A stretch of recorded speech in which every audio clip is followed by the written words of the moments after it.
welcome po sa aming channel. So yan po is mag-unboxing kami. Ayan. So ito ang parcel na to is para kay Kylie. Ano kaya to, Kylie? What is that? Barbie. Okay.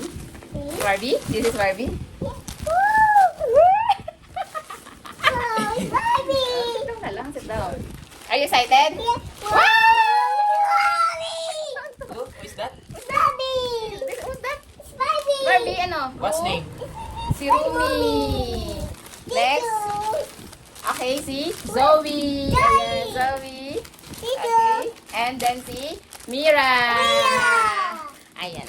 So ito guys, ang K-pop. Okay, K-pop hunter. K-pop Demon Hunters. Okay, si Rumi, si Mira, and then si Zoe. Ayan. So magandang pangregalo ngayong Christmas para sa mga inaanak niyo or anakis niya.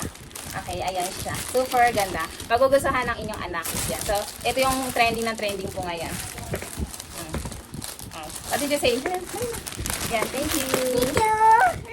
Are you happy? Where's Rumi? Where's Rumi? Where's Mira? Where's Mira? Pakita mo si Mira. Ito si Mira. Show the Mira. Zoe. And then Zoe. Ayan. Happy si Kylie sa kanyang natuhang gift for... Ayan guys ha, so tuwan-tuwa si Kylie. Okay? So meron siyang K-pop Demon Hunters. Dahil sikat na sikat ngayon yan, trending na trending. So chinek out ko siya ng K-pop Hunters. Ayan. K-pop Demon Hunters. Okay. Are you happy? Ha? Ay, happy oh. What is your favorite? Mira? This is your favorite? Yes, mommy. Si Rumi. What did you say? Thank you, Mama. Welcome. I love you. Mama,